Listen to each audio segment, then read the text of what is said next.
We provide you the platform to turn your dreams into reality. Give wings to your aspirations with KR Mangalam University. बड़ी खबर आपको बता दें, अहमदाबाद विमान हादसे से जुड़ी इस वक्त की बड़ी खबर आ रही है। हादसे वाली जगह से अभी तक 204 लोगों के शव निकाले गए हैं। तो 204 लोगों के शव निकाले गए हैं। कमिश्नर की तरफ से ये ऑफिशियल स्टेटमेंट दिया गया है। 41 घायलों का इलाज चल रहा है। कमिश्नर ने ये भी कहा है, अभी जो जानकारी मिल रही है उसके मुताबिक 41 लोगों का इलाज चल रहा है, 204 शव निकाले गए हैं। लेकिन यहाँ ये एक कंफ्यूजन की स्थिति है। 41 घायलों का इलाज चल रहा है। घायल कौन? जो प्लेन क्रैश में थे या प्लेन जिस लोकेशन पे क्रैश हुआ और उस इमारत में जो ट्रेनी डॉक्टर्स थे वो घायल हुए? ये घायलों की क्लियरिटी नहीं की गई है।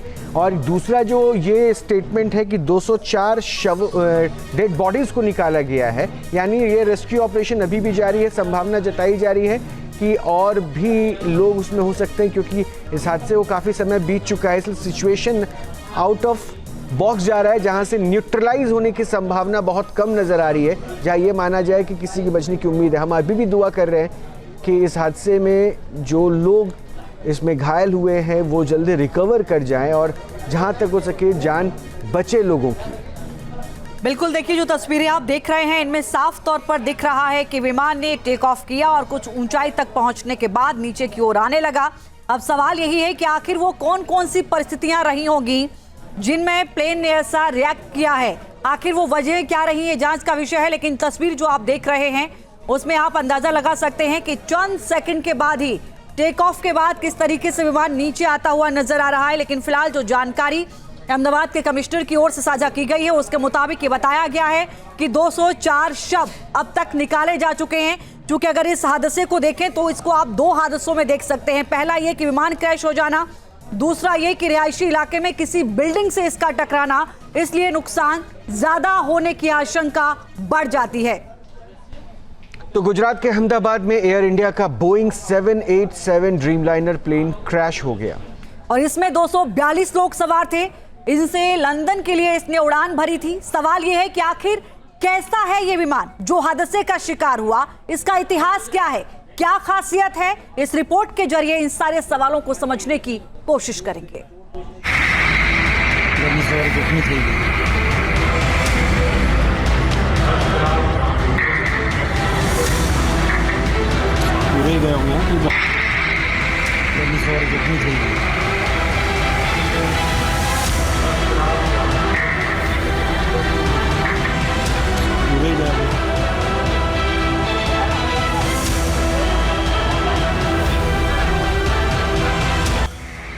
ये मौत का टेक ऑफ नहीं।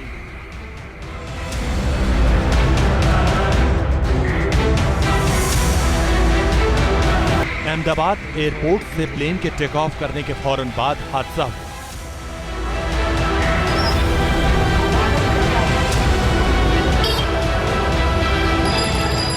भयंकर धुएं का गुबार और मच गया कोहराम। एयर इंडिया का Boeing 787 Dreamliner plane crash.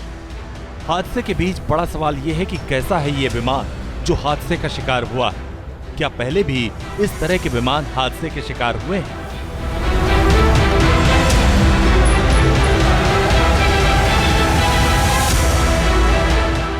Experts के मुताबिक बोइंग 787 ड्रीमलाइनर एक मॉडर्न एयरक्राफ्ट है जिसे बोइंग कॉमर्शियल एयरप्लेन्स ने बनाया है।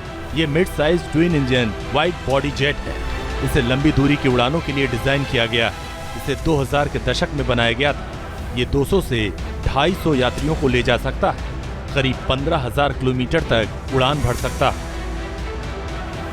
बोइंग कंपनी ने 2003 में इस विमान को 7E7 प्रोजेक्ट के तौर पर शुरू किया था, जिसका नाम बाद में 5 लाख ऑनलाइन वोट से ड्रीमलाइनर रखा गया। पहली उड़ान 2009 में हुई और पहला विमान 2011 में डिलीवर हुआ। दुनिया भर में ये विमान पॉपुलर है। भारत में एयर इंडिया इसका इस्तेमाल करती है। 2012 में एयर इंडिया ने पहला 787-8 विमान लिया था। ये दिल्ली, न्यूयॉर्क, मुंबई, लंदन जैसे लंबे रूट्स पर उड़ता है।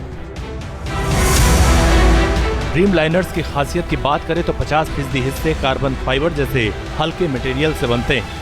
ड्रीमलाइनर की खिड़कियां किसी भी कॉमर्शियल विमान से बड़ी होती हैं। केबिन का प्रेशर 1900 मीटर की ऊंचाई जैसा रखा जाता है। विमान में ऑक्सीजन 8% से ज्यादा रहती है और थकान कम होती है। केबिन में रंग बदलने वाली लाइट्स हैं जो टाइम जोन बदलने का असर कम करती हैं। बोइंग 7878, बोइंग 767 जैसे विमानों से 20 से 25% कम ईंधन का इस्तेमाल करता है।